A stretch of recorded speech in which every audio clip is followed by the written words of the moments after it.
الرحمن الرحیم۔ السلام علیکم ورحمۃ اللہ وبرکاتہ۔ شہ نشین پر تشریف فرما علی جناب رحیم اللہ خان نیازی صاحب، سابق صدر نشین اردو اکیڈمی و صدر اہل سنت والجماعت سیرت کمیٹی صلی اللہ علیہ وسلم،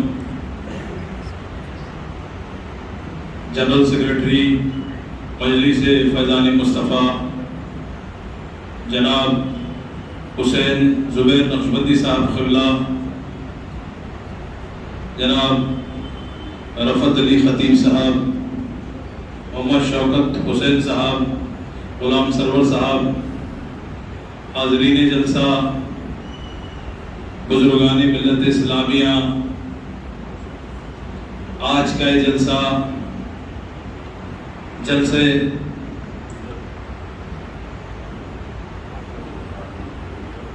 حافظ و قاری طیب صاحب کا بھی جو ہے وہ کرتا ہوں۔ آج کا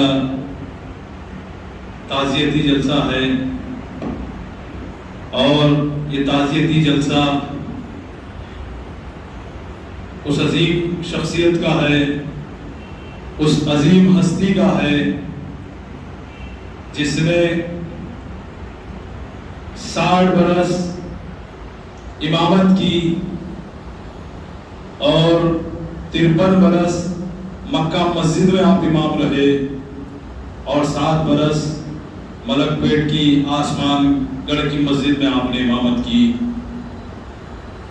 آپ جب آسمان گڑھ کی مسجد میں امامت کرتے تھے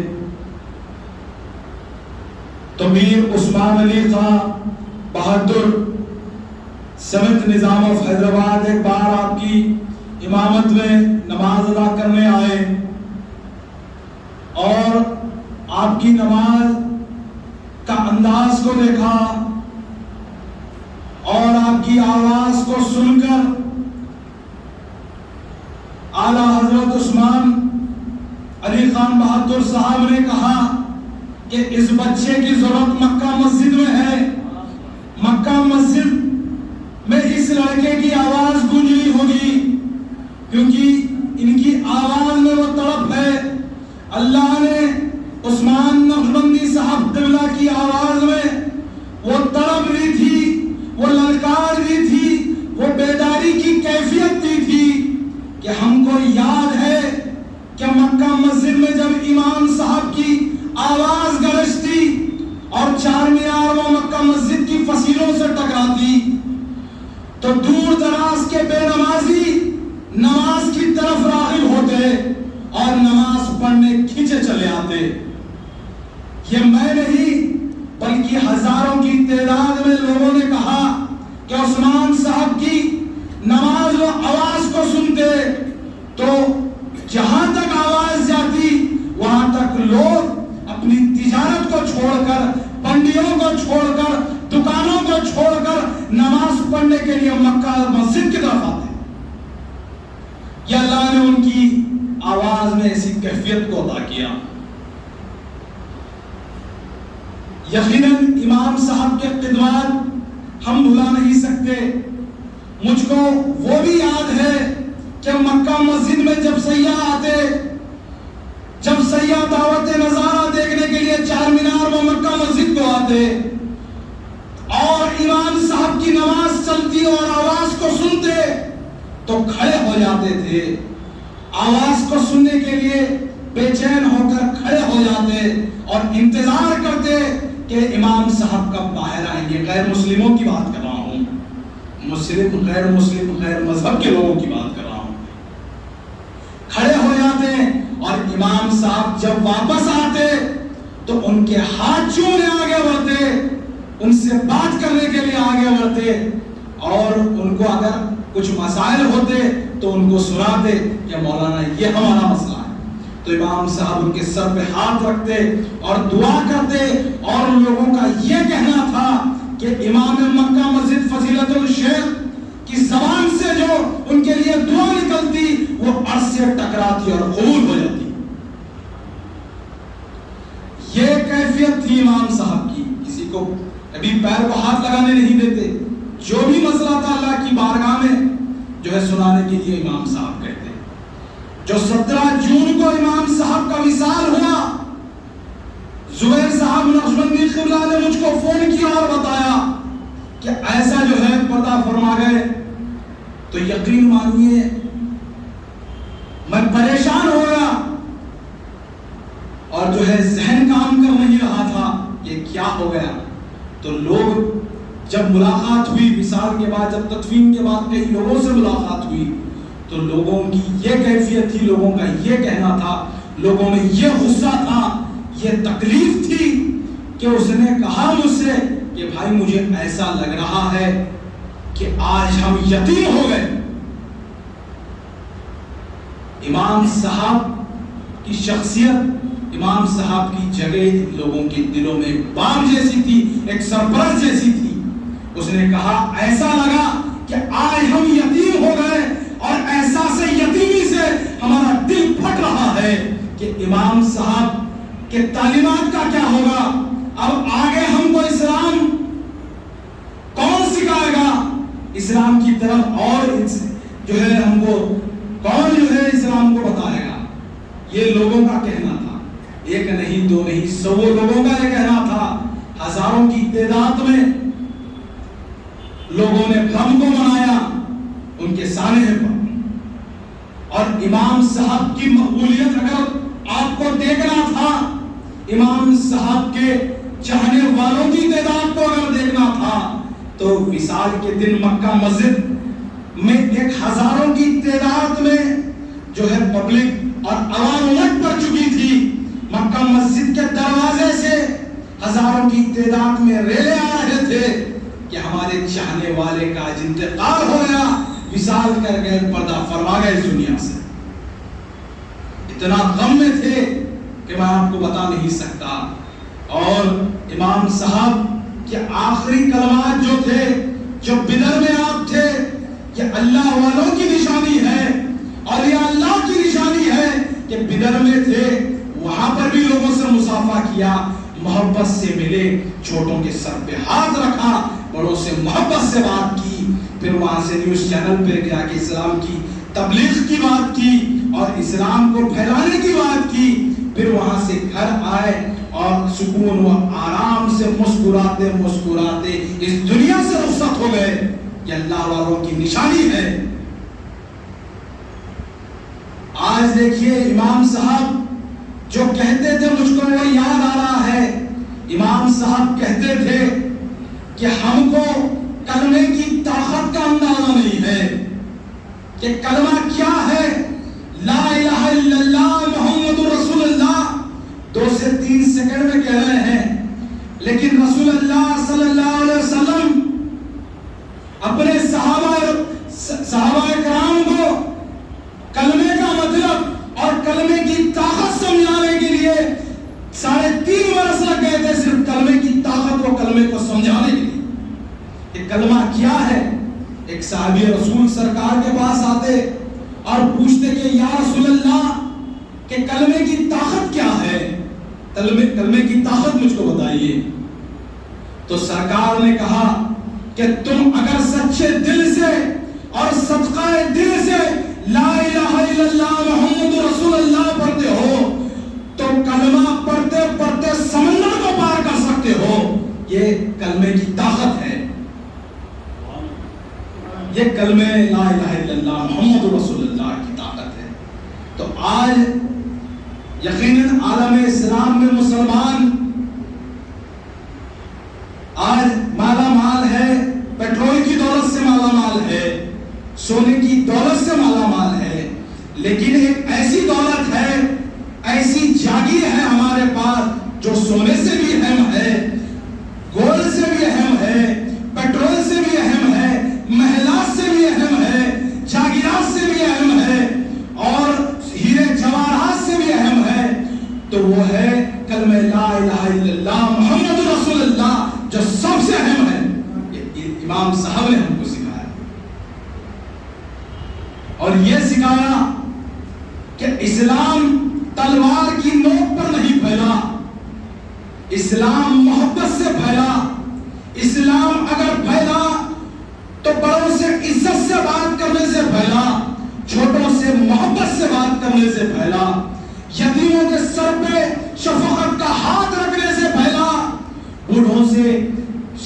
عظمت و عزت و احترام سے بات کرنے سے اسلام پھیلا. تو مجھ کو ایک وقت کا واقعہ سرکار کے دور کا امام صاحب نے سنایا کہ سرکار دو عالم صلی اللہ علیہ وسلم حسب معمول عید کی نماز پڑھنے جا رہے تھے. ایک طرف امام حسین تھے، ایک طرف امام حسن تھے، اور عیدگاہ کی طرف جا رہے تھے. تو سرکار دو عالم صلی اللہ علیہ وسلم کی نظر ایک معصوم بچے پر پڑی جو دروازے گیٹ پر انٹرنس پہ کھڑا ہوا تھا، اور بچہ زارو قطار ہو رہا تھا. تو سرکار بے چین ہو گئے اور بچے کے قریب چلے گئے اور پوچھا کہ بیٹا کیا بات ہے، کیوں رو رہے ہو تم، آج عید کا دن ہے. تو اس بچے نے کہا کہ یا رسول اللہ صلی اللہ علیہ وسلم آج عید کا دن ہے اور سب نئے کپڑے پہنے ہیں، سب عیدر لگائے ہوئے ہیں، سب کے ماں باپ ہیں جو عید کی نماز کو لے کر آ رہے ہیں. میں یتیم ہوں، میرا باپ نہیں ہے، میرے پاس نئے کپڑے نہیں ہیں پہننے کے لیے، بتائیے آپ کیا کروں، میں اس لیے رو رہا ہوں. تو رسول اللہ صلی اللہ علیہ وسلم نے اس بچے کا ہاتھ پکڑا، امام حسن امام حسین کے ساتھ واپس گھر گئے اور مالکنی بی بی فاطمہ زہرا کو سلام اللہ علیہ کا کہا کہ فاطمہ یہ بچہ مجھ کو وہاں ملا، اس کو نہلاؤ، اس کو دھلاؤ اور اس کو اچھی خوشبو لگاؤ، اس کو اچھا لباس پہناؤ اور اس کو ٹوپی پہناؤ اور میرے ساتھ بھیجاؤ. تو فاطمہ رضی اللہ تعالیٰ عنہا نے اس بچے کو نہلایا، نئے کپڑے پہنائے، خوشبو لگایا اور عطر لگایا، سرما لگایا، سرکار کے ساتھ بھیجے. اور تاریخ یہ دیکھتی ہے کہ دائیں جانب امام حسین ہے، بائیں جانب امام حسن ہے. خدا کی قسم وہ یتیم بچہ اگر تھا تو رسول اللہ صلی اللہ علیہ وسلم کے کھانے پر بیٹھا ہوا تھا، مسکرا رہا تھا اور رسول اللہ کے ساتھ عید کی نماز ادا کرنے جا رہا تھا. یہ اسلام ہے، یہ اسلام ہم کو سکھاتا ہے، یہ محبت کا پیغام اسلام دیتا ہے. یہ امام صاحب نے بتایا. اور کلمے کی بات کو چھوڑ کر اگر امت کی بات کی جائے تو تمنا انبیاء نے کی، مقام ایسا ملا مجھ کو، غلامان محمد میں سے ہے نام و نشان ہمارا. تو میرے بھائی، تو موسیٰ علیہ السلام جب اللہ سے ملنے کی ضد کر رہے تھے، بہت اصرار کر رہے تھے کہ اللہ آپ سے مجھ کو مخاطب کرنا ہے، تو اللہ نے کہا کہ موسیٰ 40 دن روزہ رکھا. تو موسیٰ نے 40 دن روزہ رکھا اور پھر اللہ سے مخاطب کرنے چلے گئے اور کوہ طور پہ چڑھ کر اللہ سے بات کہے اور کہے کہ اے اللہ کہ مجھ کو تو نے جو عزت بخشی، جو تو نے مجھ سے مخاطب ہوئے، جو بات کی، کیا کوئی بندہ ہے جو اس کو یہ شرف حاصل ہے مجھ جیسا جس نے آج تم نے جو مجھ سے سلوک کیا، کیا کوئی بندے کے ساتھ کر سکتے ہو کیا؟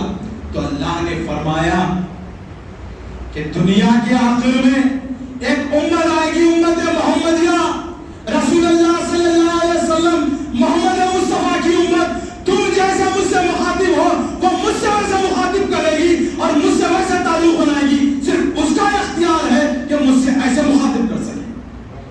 موسیٰ کو جو اختیار دیا اللہ نے امت محمدیہ کو اختیار دیا، آپ کو دیا، ہم کو دیا، اور ہم آج اس سے محروم ہو رہے ہیں. یقین مانیے اللہ نے تخت بھی عطا کیا، تاج بھی عطا کیا تھا، اللہ نے ہم کو محلات بھی عطا کیے تھے. 1000 برس تک ہم نے اس ملک کے اوپر حکمرانی کی. امام صاحب نے مجھ کو سنایا اور کہا کہ 1000 سال تک ہم نے اس ملک پہ حکمرانی کی.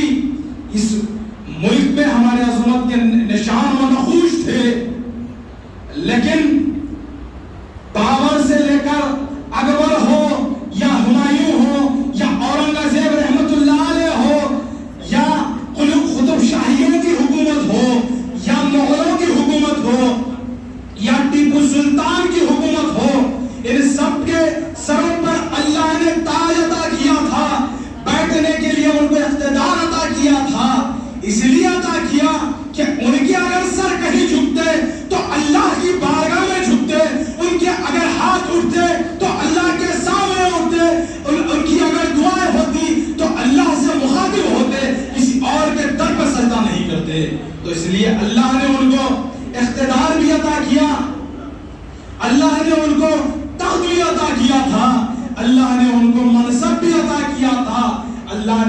کے سر پہ تاج بھی عطا کیا تھا، اس لیے کہ وہ سر نہیں جھکتا تو صرف اللہ کے سامنے جھکتا، کسی اور کے سامنے وہ سر نہیں جھکتا۔ آج ہم ذلیل و رسوا ہو رہے ہیں اس لیے کہ سر ہر جگہ جھکاتے ہیں۔ امام صاحب کی بات یہی کہتے ہیں مجھ سے کہ ہم سر ہر جگہ جھکاتے ہیں سوائے اللہ کی بارگاہ کے، اسی لیے ہم ذلیل ہو رہے ہیں، رسوا ہو رہے ہیں۔ اللہ نے ہم سے تاج چھین لیا، تخت چھین لیا، محلات کو چھین لیا، ہمارے جو ہے زیورات چھین لیے، ہمارے جو ہے اشرفیوں کو چھین لیا، اس لیے کہ ہمارا سر اللہ کی بارگاہ میں نہیں بلکہ جو ہے دوسروں کی چوکھٹوں پر جھک رہا ہے۔ اس لیے اللہ نے ہم کو جو ہے ایسے کر دیا۔ ارے میرے بھائی، آج 35 کروڑ ہے مسلمان، اس وقت جب قطب شاہیوں نے حکمرانی کی، مغلوں نے حکمرانی کی، جب بمشکل 2-3 کروڑ مسلمان تھے ہوں گے، لیکن پورے ہندوستان میں مسلمانوں نے حکومت کی۔ لیکن آج ایسے کیوں ہو رہا ہے کہ ہمارے ساتھ ایسا ہو رہا ہے؟ اسی لیے کہ مسجد خالی ہے۔ امام صاحب اپنے بیان میں کہتے تھے مسجد خالی ہو رہی ہے۔ ارے آپ کا کوئی اگر پلاٹ ہو، اس کو 2-3 سال تک اس کا کوئی پرسان حال نہ ہو تو کوئی آتا ہے اور بیٹھ جاتا ہے آپ کے اس پلاٹ پر، قابض ہو جاتا ہے۔ آپ بولیے کہ مساجد اگر خالی ہوگی تو یہ فرقہ پرست طاقتیں، یہ RSS ہو، ایسے فرقہ پرست تنظیمیں ہماری مساجد کو شہید کرنے کے لیے ان کے قدم آگے بڑھیں گے کہ نہیں؟ بتائیے۔ اسی لیے کہ ہم مسجدوں سے دور ہو رہے ہیں، ہم تھیٹروں کی طرف زیادہ توجہ دے رہے ہیں، بڑھ رہے ہیں، اسی لیے مسجدیں خالی ہو رہی ہیں۔ اور ہم کو ضرورت اس بات کی ہے کہ آج حقیقت یہ جانیں کہ اصل اور حقیقی ہیرو ہمارے کون ہیں۔ ہمارے ہیرو وہ نہیں ہے جن کو ہم تھیٹروں میں دیکھتے ہیں، ہمارے ہیرو وہ نہیں ہے جن کو ہم گانوں میں دیکھتے ہیں، ہمارے ہیرو وہ نہیں ہے جن کو ہم ناچتے و گاتے دیکھتے ہیں۔ ہمارے ہیرو کوئی ہے تو یہ علماء کرام ہے، یہی رفعت صاحب ہے، یہی طارق جلیل صاحب ہے، یہی جو ہے علماء کرام ہے، یہی دانشوران ملت ہے جو ہماری قوم ملت اسلامیہ کے اصل و حقیقی ہیرو ہیں۔ تو ان کے پیروں میں بیٹھ کر، ان کے تعلیمات کو حاصل کرنے کی آپ کو ضرورت ہے۔ امام صاحب کے کئی ویڈیوز ہیں، امام صاحب کے کئی بیانات ہیں جس کو آج دنیا و ملت اسلامیہ کو سننے کی ضرورت ہے، اور بیانات اور ایسے علماء کرام و عالم دینوں کے قدموں میں بیٹھ کر ہم کو جو ہے آج اسلام کو سیکھنا ہے اور اس پر عمل کرنا ہے انشاءاللہ تعالی۔ اور ایسے جلسوں کی طرح اور جلسے جو انشاءاللہ سنگاریڈی ہو اور مجلس فیضان مصطفیٰ کی جانب سے اور جلسے منعقد ہوں گے اور آپ لوگوں کو جو اطلاع بھی دی جائے گی انشاءاللہ تعالی۔ بہرحال میں محمد حسین زبیر صاحب نقشبندی کا شکریہ ادا کرتا ہوں، اور یہ بھی ساتھ کہنا چاہتا ہوں کہ سبھی کی جو ہے نگاہیں آپ پر بھی ہیں کہ امام صاحب کے چھوڑے ہوئے کام کو نیازی صاحب کی سرپرستی میں انشاءاللہ تعالی وہ آپ اسی طریقے سے، اسی محبت کے ساتھ، اسی عزم کے ساتھ، اسی ارادے کے ساتھ، اسی جنون کے ساتھ، اسی دیوانگی کے ساتھ اس کارواں کو لے کے چلیں گے انشاءاللہ تعالی۔ ہم سب آپ کے ساتھ ہیں اور انشاءاللہ تعالی یہ کارواں رکے گا نہیں، چلتا رہے گا اور اسلام کی تبلیغ ہوتے رہے گی۔ وآخر الدعوانا الحمدللہ رب العالمین۔